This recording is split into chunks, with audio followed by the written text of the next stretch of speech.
Muito importante esse momento para nós, para a vida da igreja, aprendermos aos pés do nosso Mestre, Senhor Jesus Cristo, Rei da Glória. Ele nos admoesta dos céus, diz a sua palavra. O autor dos Hebreus, no capítulo 12, diz que nós somos admoestados dos céus. Deus fala conosco e assim nos ensina. Por isso devemos pedir ao Senhor a graça para ouvirmos sermão, de modo que Deus seja cultuado também nesse momento. Sabemos aplicar o sermão, sabemos orar por aquilo que Deus está transmitindo para nós na palavra, identificarmos os nossos pecados que estão sendo confrontados, pedirmos ao Senhor que a palavra sonde os nossos corações. Tudo isso é muito importante no momento de se ouvir o sermão, né, para que a palavra de Deus nos limpe de fato, nos transforme. O Senhor falou e trouxe à existência todas as coisas. De fato, também pela sua palavra, todas as coisas permanecem. E é a palavra do Senhor que nos sustenta, que nos dá vida. Então, vamos suplicar ao Senhor Deus que, de fato, assim possamos ser conduzidos por Ele, mais uma vez essa noite. Que Deus nos abençoe e nos ajude. Igreja do Senhor Jesus Cristo, aqui em Parquelândia. Amém. Hebreus capítulo 11, abra comigo sua Bíblia. Vamos ler dessa feita dos versos 8 até o versículo número 10.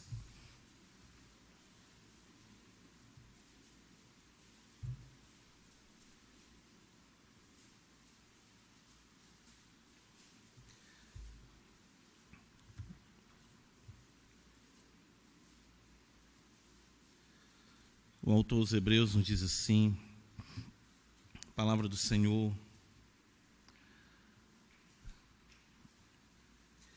pela fé, Abraão, quando chamado, obedeceu a fim de ir para um lugar que devia receber por herança, e partiu sem saber aonde ia.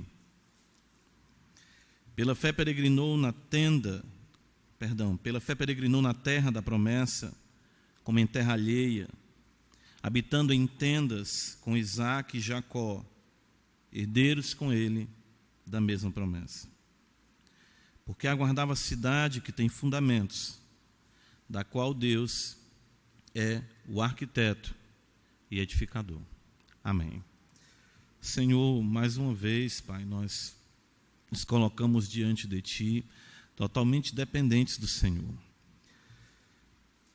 Somos finitos, Senhor, e o pecado ainda compromete a nossa apreensão plena da beleza da Tua palavra. Não temos como, por nós mesmos, Senhor, entendermos, mas sabemos que o Teu bom Espírito, Senhor, de fato é Teu prazer nos fazer entender as Escrituras.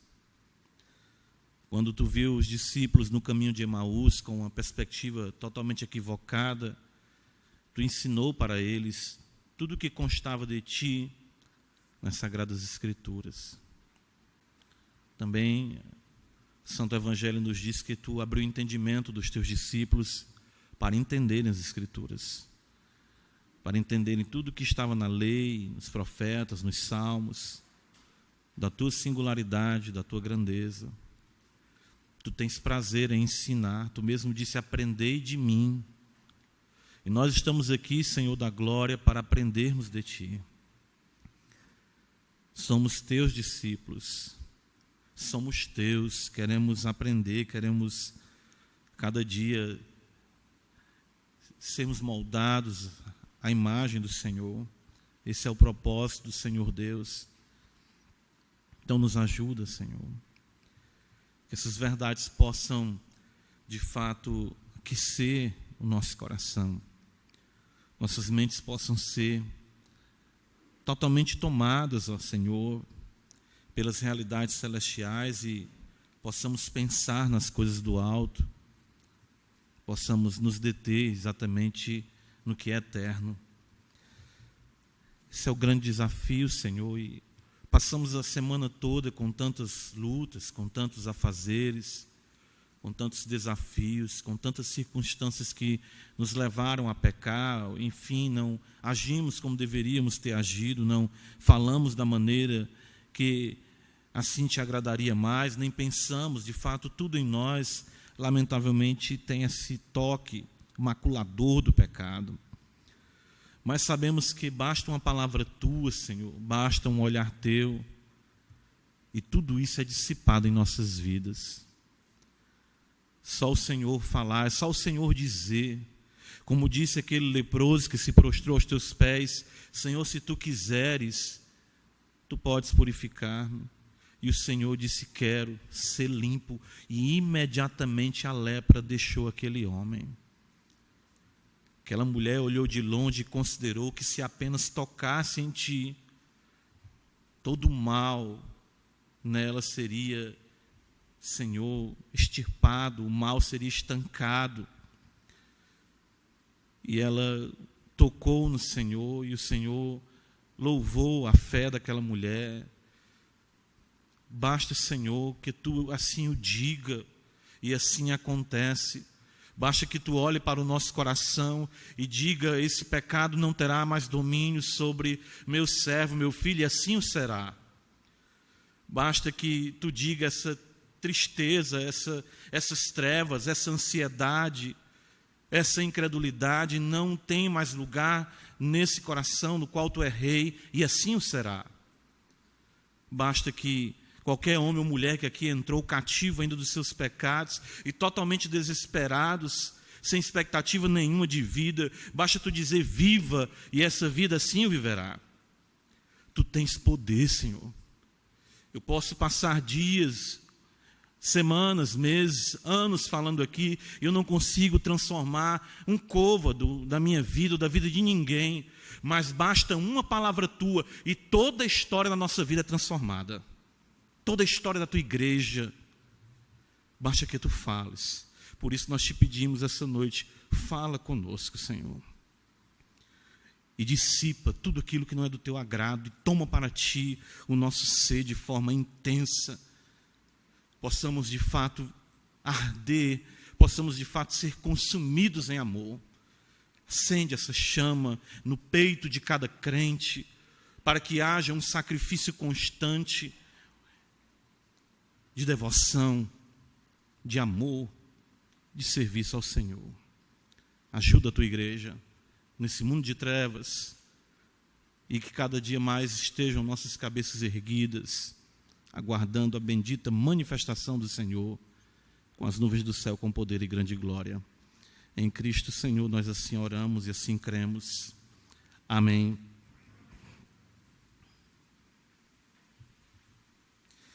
Meus irmãos, nós chegamos agora naquele que é considerado, como nós sabemos na história da igreja, enfim, em todas as escrituras,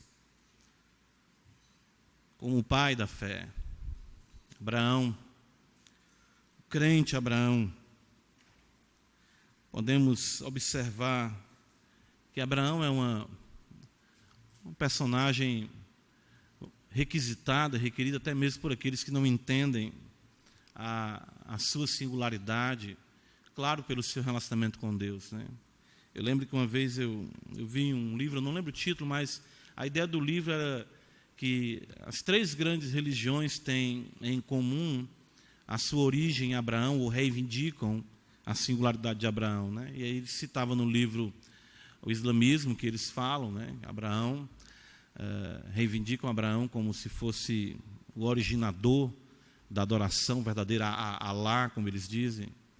Os próprios judeus, nós sabemos, claro, que sim, aos judeus foi dado o conhecimento dos oráculos de Deus, e o livro citava o cristianismo, que a nossa fé, claro, é uma fé judaico-cristã.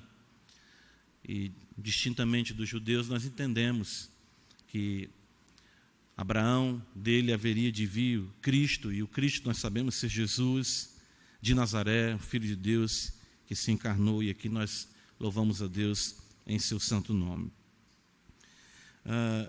Mas é importante nós considerarmos por que esse homem ele é tão louvado nas Escrituras, né? Por que ele é tão realmente mencionado, tão elogiado? E de fato a Escritura, como nosso irmão aqui leu já com a igreja, em Tiago 2:23, afirma que ele é amigo de Deus.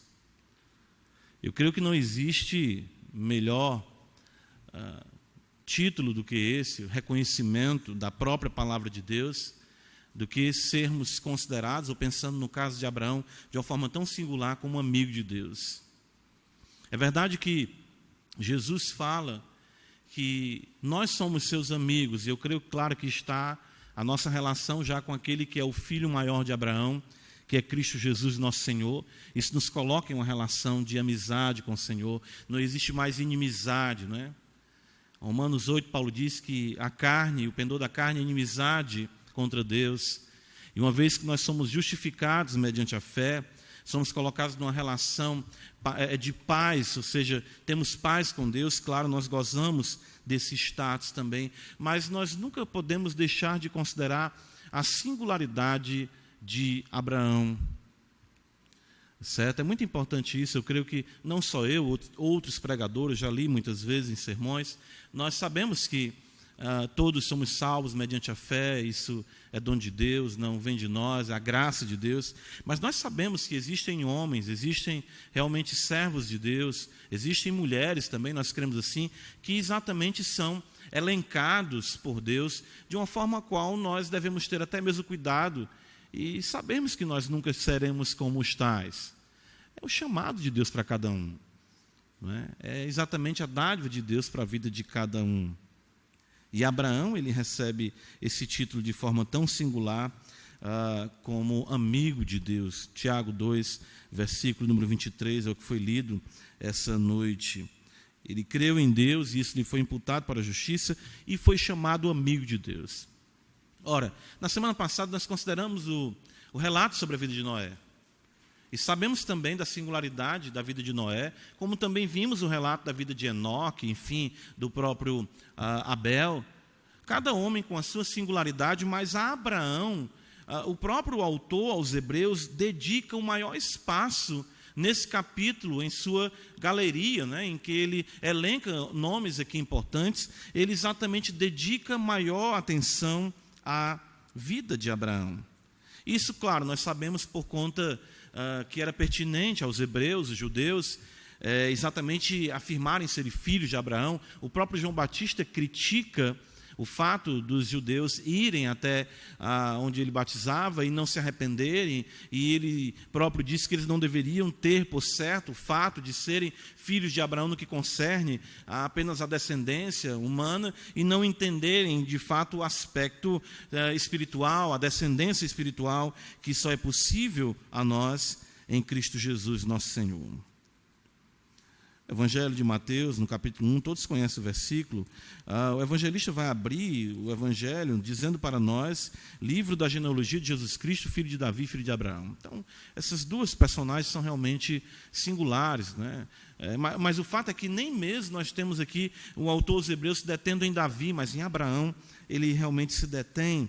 E isso é algo muito importante e caro para nós.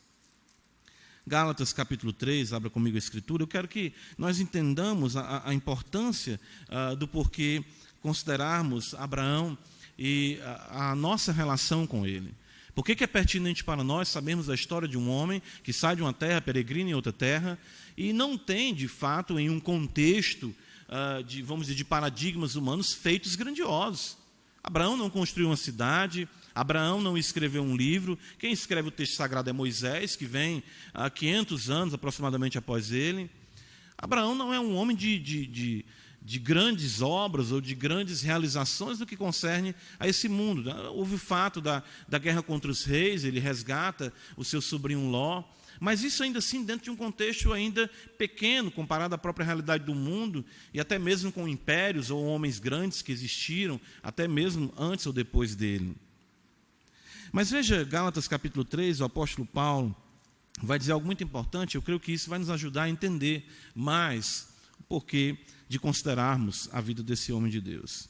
Gálatas 3, versículo 6, o apóstolo diz: é o caso de Abraão, que creu em Deus e isso lhe foi imputado para a justiça. Veja, sabei, pois, que os da fé que são filhos de Abraão. Então, uma vez que nós temos fé em Deus, a nossa fé em Cristo, nós temos uma relação com Abraão singular, porque de Abraão descende exatamente o Cristo de Deus, e é nele que Abraão mesmo põe a sua fé, e nós estamos irmanados com Abraão nessa mesma fé no Redentor, a mesma fé que Abraão teve. Versículo 8 fala que, tendo a Escritura previsto que Deus justificaria pela fé os gentios, pré-anunciou o Evangelho a Abraão. Abraão ouviu o Evangelho foi pré-anunciado a ele, mesmo sem as Escrituras terem sido ainda registradas. O Evangelho foi pregado a Abraão pelo próprio Deus, as Escrituras, o Logos, o Verbo de Deus se revelou a Abraão. Em ti serão abençoados todos os povos, de modo que os da fé, veja, os da fé, são abençoados com o crente Abraão. E ele vai dizer ainda mais aqui para nós, no versículo número 14, para que a bênção de Abraão chegasse aos gentios, ou seja, a bênção, Deus disse: em ti serão benditas todas as famílias da terra.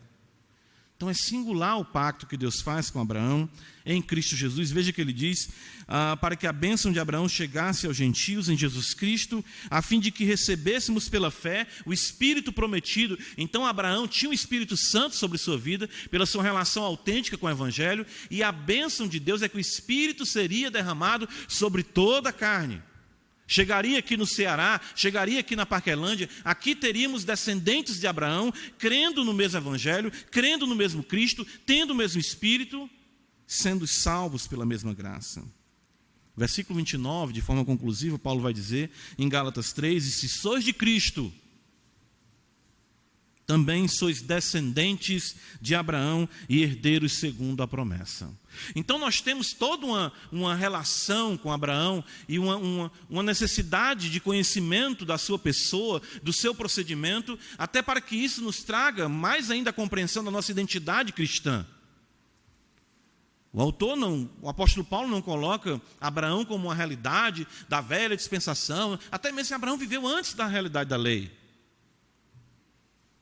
E que ele recebeu o Evangelho, que ele é o pai da fé, que nós somos filhos da fé, que ele era crente, nós somos crentes, que nós cremos em Cristo, ele também creu. Então, a importância de observarmos as pegadas de Abraão e vermos como Deus agiu na vida de Abraão e de como Abraão respondeu a Deus e de que isso é um paradigma para nós, um modelo e que está registrado, para que possamos até mesmo avaliarmos nossas vidas se nós somos filhos de Abraão. Hebreus capítulo 11, então, volta comigo, veja, o autor sagrado vai dizer assim para nós.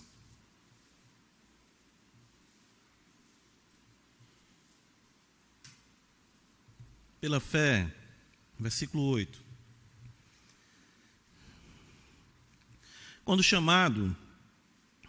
Abraão, quando chamado, obedeceu, a fim de ir para um lugar que devia receber por herança e partiu sem saber aonde ia.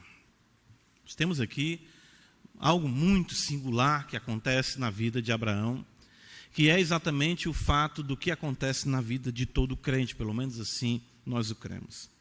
Abraão, ele é chamado e imediatamente obedece. Essa é uma relação muito importante da relação com Deus, fé e obediência. Nós vimos isso com Noé na semana passada, quando Noé exatamente ele é temente a Deus e vai aparelhar uma arca. A instrução de Deus sobre a vida de Noé faz com que ele reverencie a Deus, e o seu temor a Deus lhe leva à obediência. Não é diferente com Abraão, e até parece que não está sendo acrescentado nada de novo aqui, exatamente no relato sobre a vida de Abraão, mas há sim. O que é interessante é que quando nós olhamos para Noé, quando nós olhamos exatamente para o fato das instruções dadas a Noé, Deus se revela a Noé e diz para ele que haveria de dar cabo de toda a vida na terra, porque era mau continuamente o desígnio do coração do homem. Deus diz para ele aparelhar uma arca, dar instruções para Noé, marca o prazo em que o dilúvio haveria de acontecer. diz o que ele deve fazer com os animais, mantimentos, ou seja, Noé recebe uma instrução muito maior, muito mais intensa, e ele obedece. Mas Abraão, ele tem aqui uma singularidade, porque simplesmente Deus fala com Abraão, e ele obedece a Deus sem nenhuma instrução, ou sem nenhum detalhamento do que Deus haveria de requerer da sua vida. É por isso que o autor sagrado vai dizer, quando chamado, obedeceu. Nós não temos aqui um homem imaturo, um homem inconsequente, um homem não experiente. Nós temos um homem aqui com mais de 70 anos de idade. Um homem que já estava estabelecido, estabilizado, um homem que já tinha sedimentado seus valores, seus conceitos, seus ideais, seu modo de cultuar ao seu Deus, sua família, enfim, sua esposa, seus relacionamentos, suas posses, sua terra, e de repente Deus aparece para aquele homem obedece.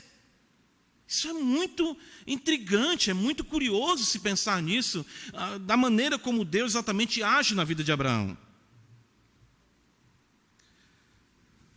Gênesis capítulo 12, veja, nós lemos o texto hoje, a Escritura diz, é bem interessante, que no versículo 1, ora disse o Senhor a Abraão, sai da tua terra, da tua parentela, da casa de teu pai, e vai para a terra que te mostrarei. Quem és tu? Quem é o Senhor? Que voz? Sair? Por quê? Com quem? Por quê? Para onde? Eu te abençoarei, mas os outros deuses não abençoam. Abraão estava em Ur dos Caldeus. Atos capítulo 7, abra comigo a Escritura. Aqui é algo que eu creio que é singular, que Estevão nos apresenta aqui no seu discurso perante o Sinédrio. Ele vai dizer algo muito maravilhoso aqui, que eu creio que nos faz entender o impacto disso sobre a vida de Abraão. Versículo 2, Atos 7:2, está escrito o seguinte: Estevão respondeu, varões, irmãos e pais, ouvi, o Deus da glória apareceu a Abraão, nosso pai, quando estava na Mesopotâmia, antes de habitar em Harã.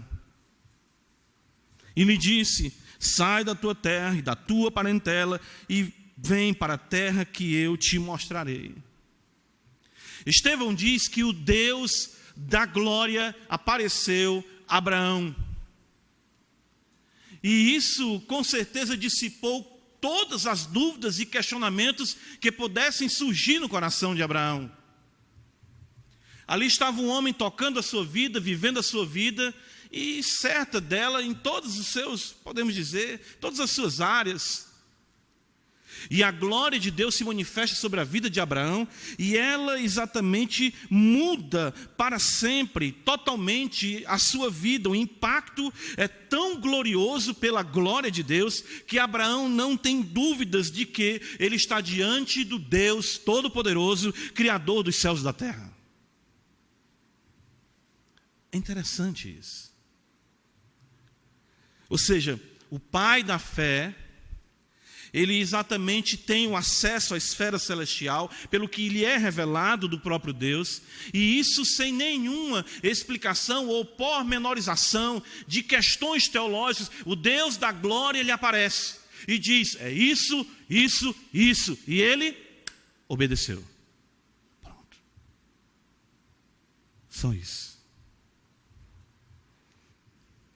Isso me lembra muito que está registrado em Atos capítulo 9, quando Saulo de Tarso está indo ali para perseguir os cristãos, e Jesus se revela a ele, e ele cai por terra ali, e diz, Saulo, Saulo, por que me persegues? Ele diz, quem és, Senhor? Ele diz, eu sou Jesus a quem tu persegue. Levanta-te, entra na cidade, vai ficar ali, tal pessoa vai te procurar, faz assim, assim, e Saulo obedece a tudo, não questiona nada, porque quando a glória de Deus se revela na vida de um homem, todos os questionamentos caem por terra. O Evangelho não é a explicação de Deus para a sua anuência, o Evangelho é o poder de Deus vencendo a sua resistência. Por isso que a Escritura diz que o Deus da glória apareceu a Abraão. Isso é muito maravilhoso. É por isso que aqui nós temos o parâmetro da fé, o padrão da fé, daqueles que creem como creu o crente Abraão. Paulo coloca isso. É isso que acontece com um homem e uma mulher que são de fato alcançados pelo Evangelho. A glória de Deus é revelada diante dos seus olhos. E ele simplesmente diz: sim, Senhor. Amém, Senhor. Ele obedece, ele se sujeita, ele se submete.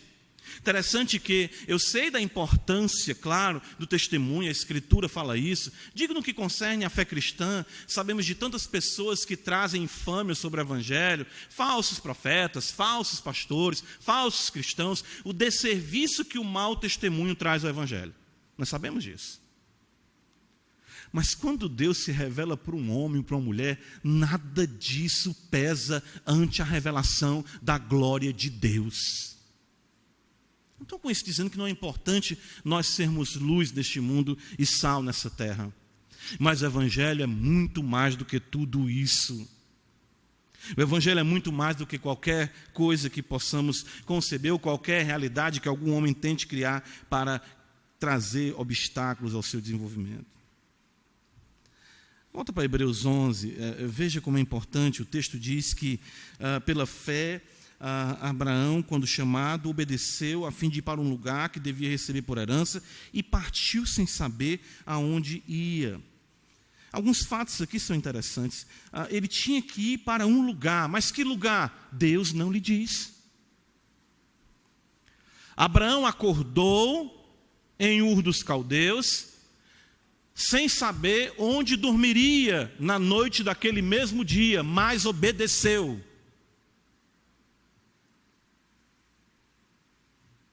Ele não sabia de nada. Deixa a tua terra, deixa a tua parentela, deixa a casa de teu pai.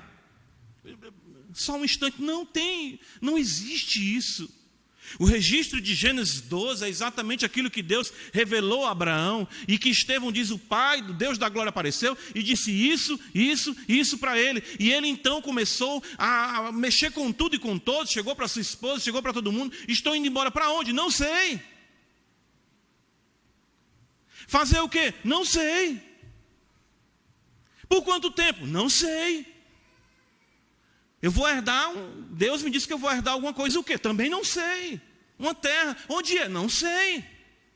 Quantos dias de viagem? Não sei. Quanto você vai levar de dinheiro? Não sei. Eu só sei que eu vou, porque eu tenho certeza de quem falou comigo foi o Deus Todo-Poderoso.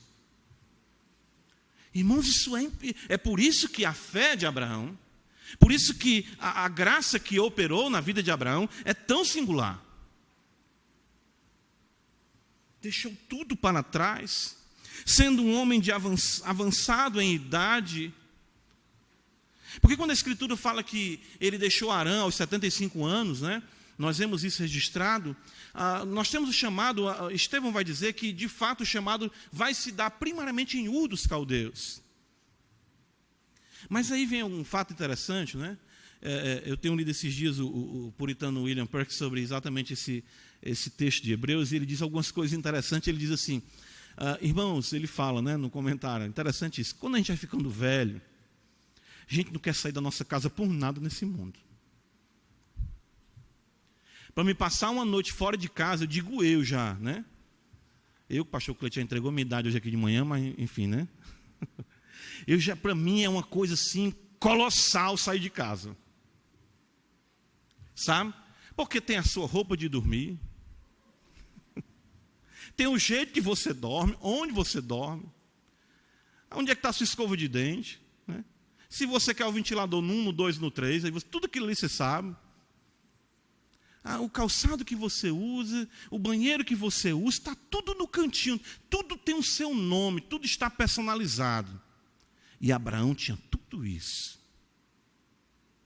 E agora ele vai colocar, vamos dizer que a sacola nas costas e ir para onde? Não sei.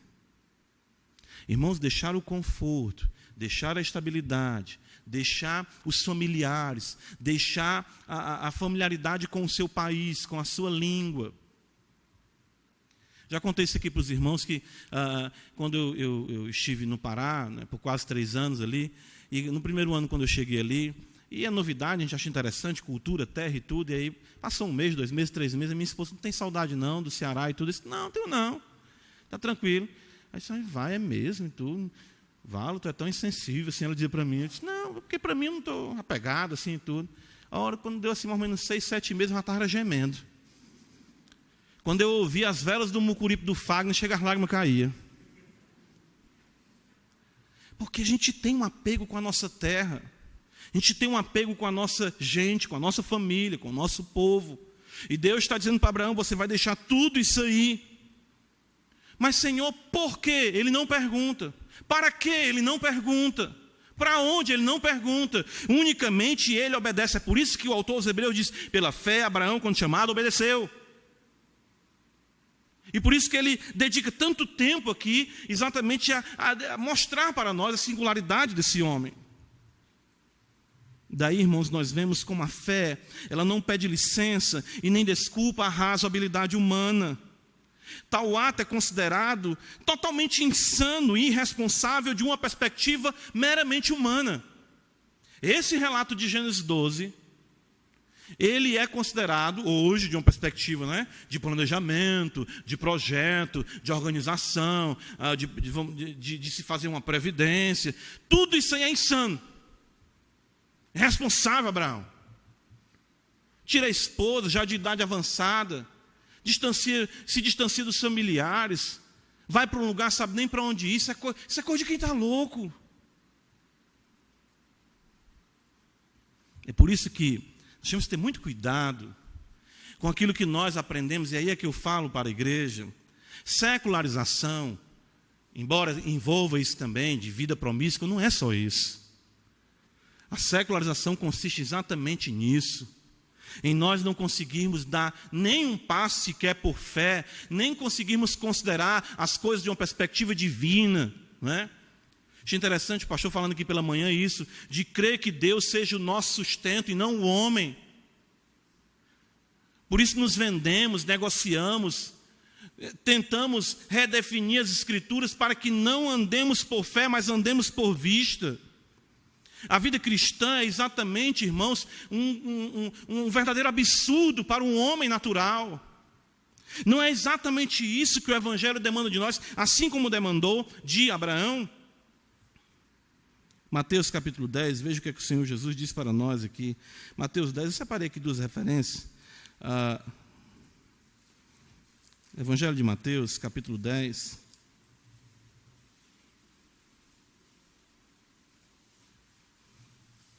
Versículo 37. Quem ama seu pai, Mateus 10, 37, ou sua mãe, mais do que a mim não é digno de mim. Quem ama seu filho ou sua filha mais do que a mim não é digno de mim. E quem não toma sua cruz e vem após mim não é digno de mim. Quem acha a sua vida, perdê-la-á. Quem todavia perde a vida por minha causa, achá-la-á. O que é que hoje, até mesmo dentro de um contexto cristão, o que é uma vida cristã? Uma vida toda programada.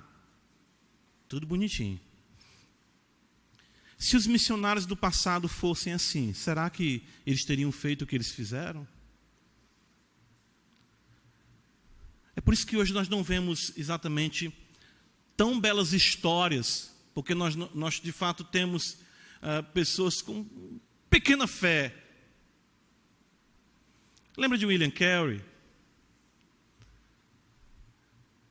Quando ele estava ali reunido, enfim, naquela conferência de pastores, ele estabelece, vamos tratar de um assunto, vamos tratar sobre a evangelização de povos não alcançados ainda.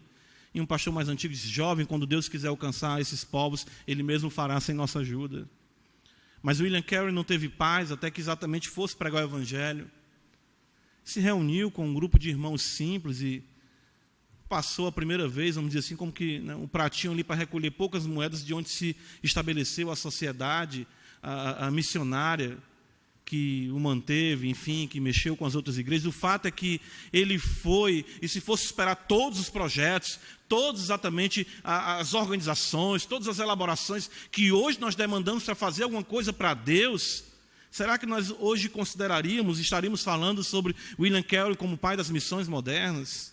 Um calvinista, um homem convicto da soberania de Deus. Evangelho de Mateus capítulo 16, veja um pouco mais à frente ainda, versículo 24. O Senhor Jesus diz ainda dessa forma. ele diz aos seus discípulos: se alguém quer vir após mim, a si mesmo se negue, tome a sua cruz e siga-me, porquanto quem quiser salvar a sua vida, perdê-la-á, e quem perder a vida por minha causa, achá-la-á. Pois que aproveitará o homem se ganhar o mundo inteiro e perder a sua alma, ou que dará o homem em troca da sua alma?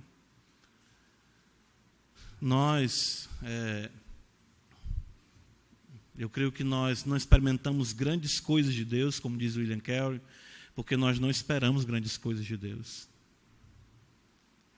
A Escritura demanda de nós obediência, demanda de nós confiança, demanda de nós ousadia, mas nós ficamos sempre na defensiva. Não, mas ser crente não é ser irresponsável, ser crente é ser prudente, ser crente é ter o cuidado com isso. Então nós construímos todo o nosso universo muito perfeito, no qual não existe espaço para milagres, não existe espaço para sermos surpreendidos por Deus, porque nós preferimos pautar, conduzir a nossa vida, do que sermos surpreendidos por ações maravilhosas e providenciais da mão do nosso Deus. Uma fé que obedeça, e isso sem questionamentos, crendo que todas as coisas estão sob o domínio do nosso Deus, que nos conduzirá assim como Ele o queira. É disso que nós estamos precisando, de um homem e uma mulher que creiam e obedeçam, façam, vivam para Deus. Filipenses capítulo 3, quando o apóstolo Paulo vai falar de glória humana, ou de se jactar em alguma coisa, se gloriar em alguma coisa, ele vai dizer que tinha muitas coisas que ele poderia exatamente se envaidecer por elas e tê-las como exatamente trampolim para a sua realidade, e ele era um homem grande na sua nação. Mas veja o que ele diz no versículo 4, Filipenses 3, bem que eu poderia confiar também na carne, se qualquer outro pensa que pode confiar na carne, ou ainda mais, circuncidado ao 8º dia, da linhagem de Israel, da tribo de Benjamim, hebreu de hebreus, quanto à lei fariseu, quanto ao zelo perseguidor da igreja, quanto à justiça que há na lei irrepreensível. Mas o que para mim era lucro, era certo, era lucro, era proveitoso, isso considerei perda por causa de Cristo. Sim, deveras considero tudo como perda por causa da sublimidade do conhecimento de Cristo Jesus, meu Senhor, por amor do qual perdi todas as coisas e as considero como refúgio para conseguir Cristo.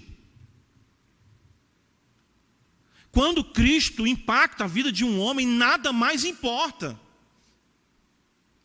É disso que nós estamos precisando como filhos de Abraão. Hoje Deus não demanda de nós sairmos para outro país, para outro estado, não. Mas Deus demanda de nós confiança nele, na sua palavra. Vivemos o Evangelho, cremos que Ele está conosco, pautarmos nossos lares pela Escritura, temos a esperança das coisas celestiais, não deixarmos com que nossa vida seja ditada pelas regras muito certinhas desse mundo que se opõe exatamente a uma vida de fé e de confiança no Senhor. Nós temos que aprender a orar mais pelas coisas. Nós temos que aprender a ver mais o invisível. Nós temos que aprender a confiar que a mão de Deus é que de fato tem o controle e que Deus tem a palavra final sobre tudo e sobre todos. A favor dos homens, o jeitinho brasileiro, a esperteza, tudo isso são meios que nós aprendemos a utilizar, que ferem um princípio da confiança em Deus e trazem sempre, cada vez mais, corrupção às nossas almas e entristece o Espírito de Deus em nossa conduta contrária à sua palavra. Volta comigo para Hebreus capítulo 11, veja, o autor sagrado diz que Abraão, versículo 9, pela fé ele peregrinou na terra da promessa, como em terra alheia, habitando em tendas com Isaque e Jacó, herdeiros com ele da mesma promessa. Irmãos, a situação aqui, ela de certo modo piorou. Porque Deus diz assim: Abraão, sai da tua terra, da tua parentela, da casa do teu pai, e vai para uma terra que te mostrarei. Quando Abraão está andando na terra, é que Deus diz, é aqui. Veja aqui Gênesis 12 comigo. Gênesis 12, Interessante, Deus, ele não... essa relação do Senhor com Abraão é muito curiosa. Assim, eu falo isso, instigante de nós vermos aqui a beleza da fé que se desenvolve nesse homem e de Deus aperfeiçoando a sua fé. Versículo 4 de Gênesis 12, partiu, pois, Abraão, como lhe ordenara o Senhor, e Ló foi com ele. Veja o versículo 5, levou Abraão consigo a Sarai, certo? E no final do versículo 5 diz, partiram para a terra de Canaã, e lá chegaram. Claro que esse é um registro de Moisés a posterior. Abraão não sabia que ia para Canaã. Moisés está dizendo, eles foram para Canaã, porque Moisés já tem a história depois, ele sabe. Atravessou Abraão a terra de Siquém, veja, Abraão está andando na terra, até o carvalho de Moré. Nesse tempo os cananeus habitavam essa terra. Apareceu o Senhor a Abraão, veja mais uma vez, e lhe disse, darei à tua descendência esta terra. Abraão, opa, chegamos, é aqui. Ali edificou Abraão um altar ao Senhor que lhe aparecera. Então veja o que é que exatamente Deus faz com Abraão. Ele chega na terra e Deus diz, é aqui a terra. Mas vem para Gênesis 15 comigo e observa um fato interessante.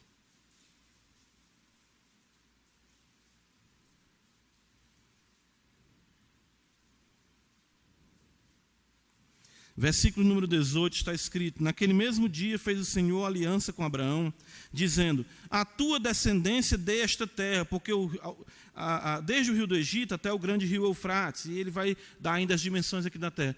Deus vai dizer para Abraão, eu te chamei, não foi, Abraão? Foi, Senhor. Eu disse para você deixar tudo. Sim, Senhor, eu obedeci. Tu és o meu Deus, eu creio em Ti. Eu te amo, Tu és o Senhor da minha vida. Eu só tenho um deleite em Ti. Pronto. Essa é a terra. Amém, Senhor. O Senhor me falou isso lá atrás. Mas eu tenho mais uma coisa para te dizer. O que é? Tu não vai herdar essa terra. É por isso que o autor, os Hebreus, no versículo 9, vai dizer que ele peregrinou na terra da promessa. Porque Deus promete a terra. Ele diz, eu vou te dar. Mas de fato vou te dar nos teus descendentes. Você mesmo não vai desfrutar dessa terra, tendo a posse dela.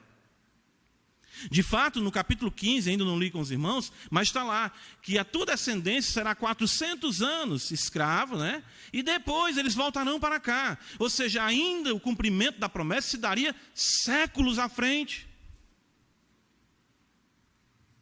Por isso que o autor dos Hebreus coloca aqui, pela fé peregrinou na terra da promessa, como em terra alheia.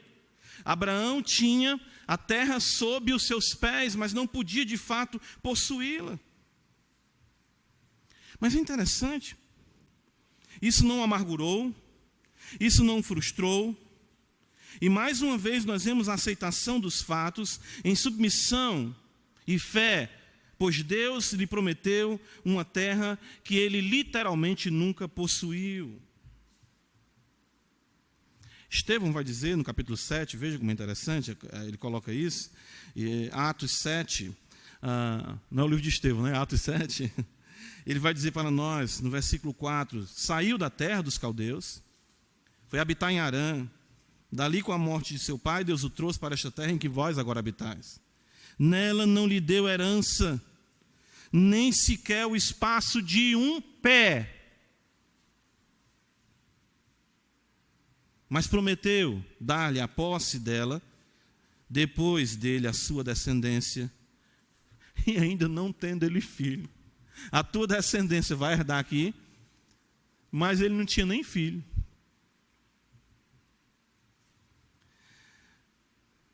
A terra para Abraão era então uma terra estranha. Veja no versículo 9. Pela fé ele peregrinou na terra da promessa como em terra alheia. Os cananeus habitavam ali, os gigantes habitavam ali, enfim, várias nações ímpias dominavam aquele lugar. E é interessante que o autor sagrado faz questão de dizer, habitando em tendas com Isaac e Jacó, herdeiros com ele da mesma promessa. Que coisa curiosa. Não existiam casas já nesse tempo? Sim, existiam. Caim, mesmo assim que é desterrado, né? Ele constrói o quê? Uma cidade. Mas Abraão não constrói nem uma casa de taipa. Interessante isso. Ele não constrói nada. Por que isso? Construção é pecado? Um prédio é pecado? Não, não é nada disso. Nós vemos a própria cidade de Sodoma, Gomorra, cidades vizinhas. Até mesmo Ló, que habitava com ele em tendas, depois vai habitar na cidade, né? Ele está na porta da cidade quando exatamente os anjos chegam e entram na casa de Ló. Ló tem casa, mas Abraão não tem casa. Abraão nunca possuiu o sonho da casa própria. E no tempo dele nem tinha como ele pagar o carnê do baú da felicidade. Antigamente a casa própria vinha, né, rodando o peão, né? Interessante como a gente coloca essas coisas como identidade, né? Ter uma casa, ter um bem, isso é que vai nos dar estabilidade. Mas Abraão, interessante isso. Veja como as coisas são colocadas na Escritura, né? Eu não estou dizendo que é errado ter casa, é errado ter bem. Às vezes as pessoas levam para outro extremo, não é nada disso. Mas é como isso refletia o caráter transitório e efêmero do mundo. Era isso que Abraão estava sendo usado por Deus para fazer. O puritano, o Perkins, ele diz assim: Abraão tinha uma casa que qualquer criança com uma tesoura poderia derrubar. Mas tinha uma fé que ninguém podia tirar do seu coração. Morar em tenda, irmãos, em chão. Quem faz acampamento aí, a gente às vezes tem o retiro, acampamento da igreja, né? Aquele momento ali é bom por 2, 3 dias, né? Aquela coisa boa e tudo, mas a chuva, né? A água, né? Os bichos que entram, sem saneamento, sem um encanamento, sem nada. Abraão viveu toda a sua vida. Ele sai de Ur dos Caldeus, uma grande cidade, com estabilidade, com sua família, e vai morar em barracas a vida toda.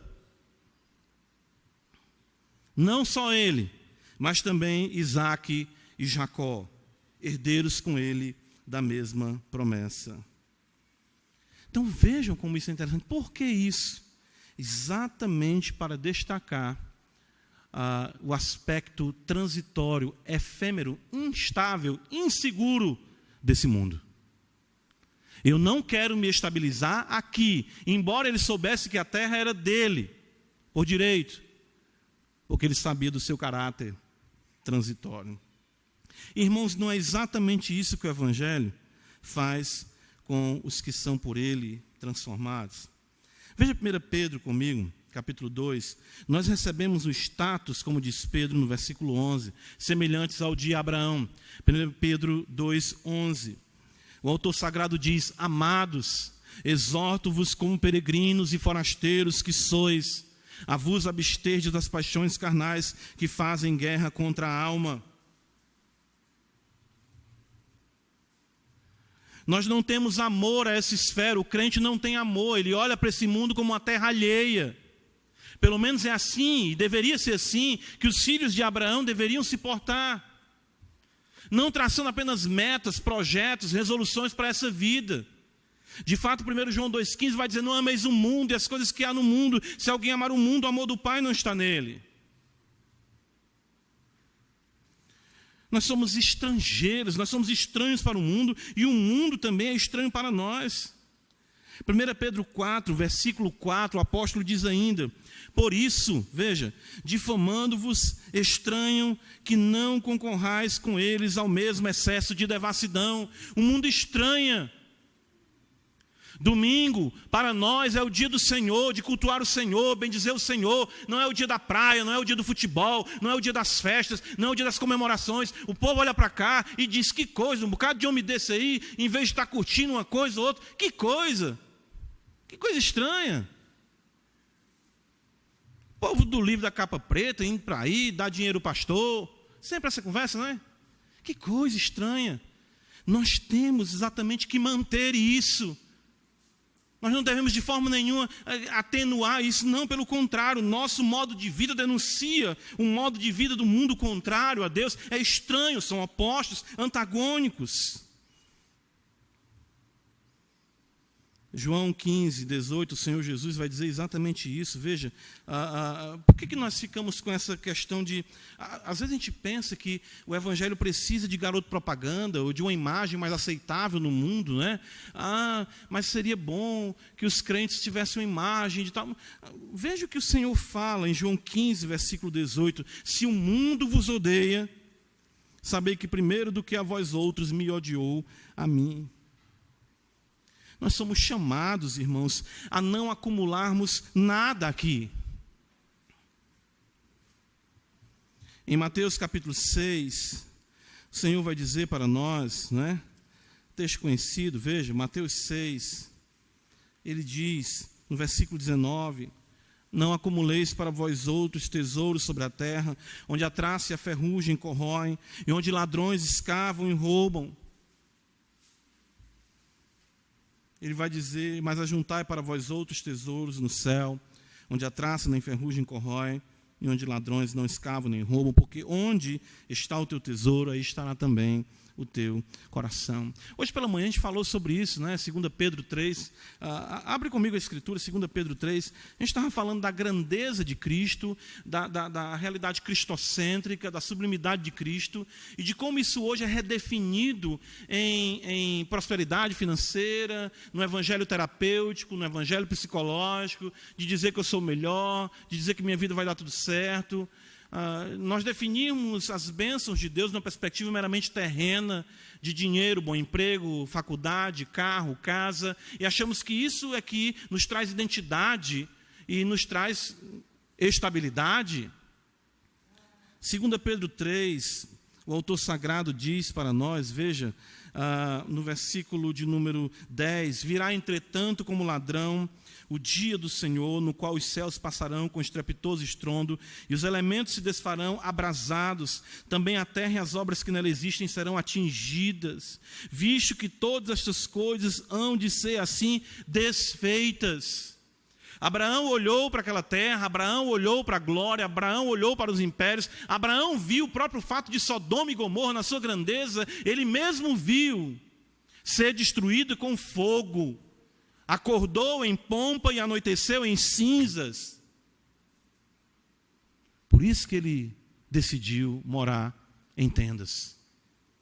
Estou falando agora que quem acampa é santo, não é isso, né? Interessante, mas é observarmos o porquê que Abraão age assim. Hebreus 11, então, no versículo 10, o autor vai nos dar a razão. Por que esse homem age dessa forma? Por que esse homem abandona tudo, obedece, chega num lugar que é prometido a ele, não recebe, não se amargura, não se entristece, continua levando uma vida desconfortável, embora tivesse condições? Abraão era um homem rico, ele tinha um clã. Quando foi ajudar Ló, ele juntou 318 homens. Mas por que ele permanece dessa forma? Essas coisas não o tocam, não o dominam, não regem o seu coração. Por que ele faz isso? Veja o versículo 10. Ele coloca exatamente isso. Olha aí a conjunção. Porque, ele age assim porque aguardava a cidade que tem fundamentos, da qual Deus é o arquiteto e edificador. Irmãos, Abraão viu. Aí é que está. A fé de Abraão o fez ver. É o que está no versículo 1 do capítulo 11. A fé é a certeza de coisas que se esperam e a convicção de fatos que se não veem.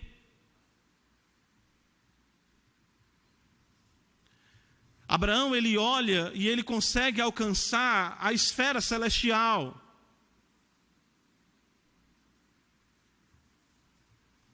Abraão sabia que haveria de herdar muito mais do que aquela terra. Romanos capítulo 4, veja, esse é um texto que passa desapercebido para nós.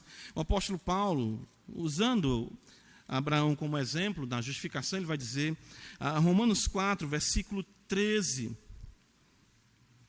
não foi por intermédio da lei que Abraão ou a sua descendência coube a promessa de ser herdeiro de quê? O que está escrito aí? Eu não ouvi vocês. O que está escrito aí? do mundo. Deus prometeu a Abraão o cosmos. O seu filho haveria de reinar sobre toda a terra. Não é uma faixa estreita, não é para essas brigas que acontecem ainda em Israel, com os árabes. Não, isso é balela, é pouco. Abraão entendeu, Jesus fala isso em João 8, Abraão viu meu dia e se alegrou. Abraão entendeu, há de vir dos meus lombos, aquele que é Deus será homem e regerá toda a terra será dos meus filhos, no meu filho maior, Jesus Cristo, o Rei da Glória. Isso é ver, irmãos, isso é fé. Ele viu isso. Ele sabia que tudo desse mundo é erva e que toda a glória desse mundo é como a erva. Por isso que ele não quis ter uma morada fixa aqui. O próprio texto de Hebreus 11, veja, ele vai dizer para nós aqui um pouco na frente, ele fala o seguinte, olha, versículo 13, todos estes morreram na fé. Veja no versículo 14, porque os que falam desse modo, o manifesto está procurando uma pátria.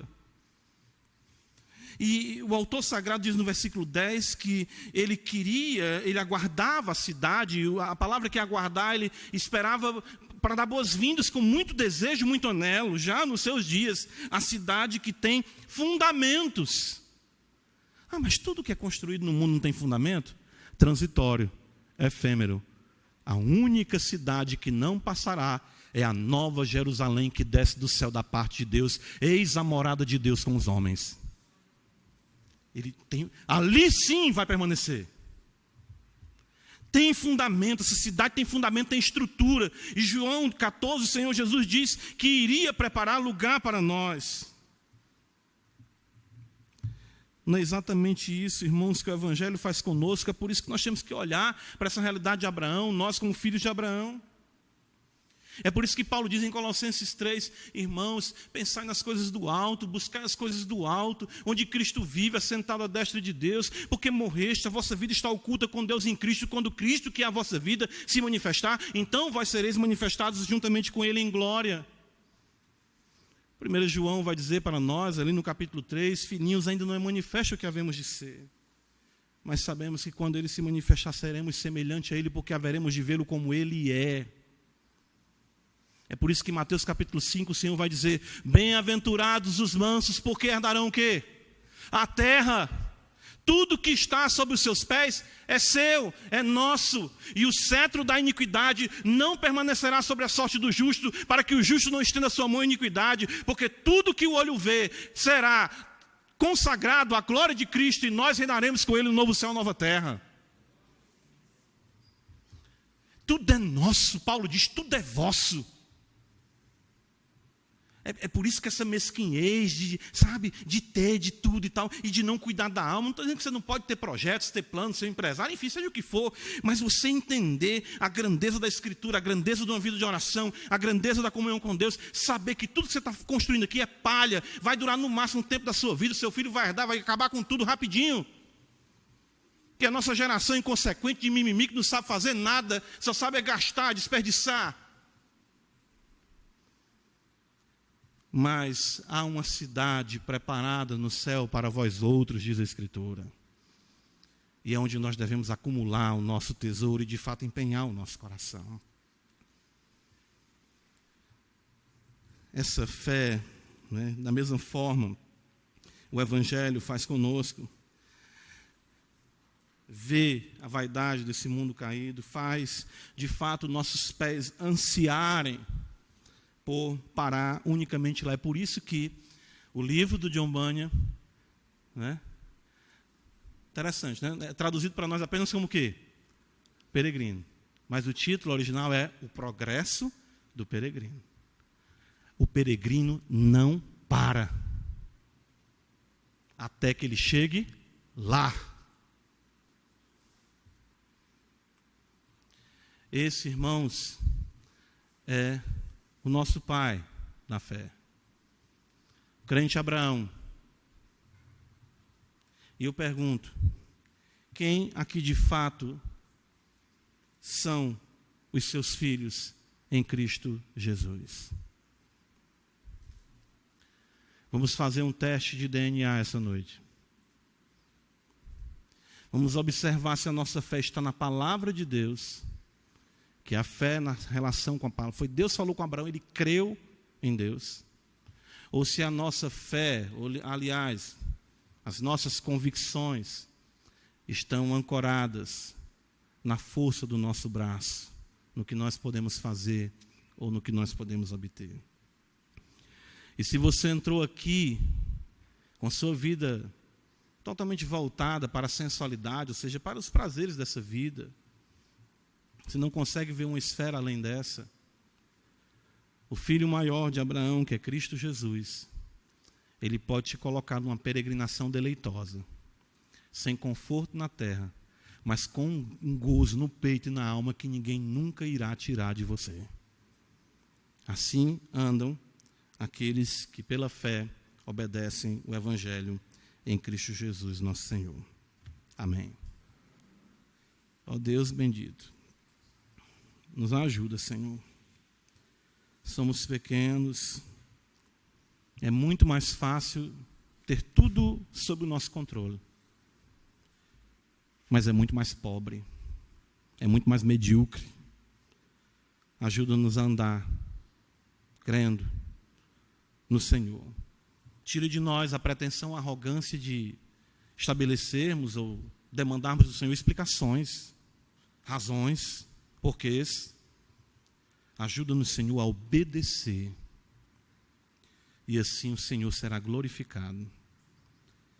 Dá-nos força para trilharmos nesse mundo como peregrinos e forasteiros, até aquele dia em que possamos, Senhor, unicamente pela Tua graça e pelos Teus méritos, adentrar na cidade santa, em nome de Jesus, nosso Senhor.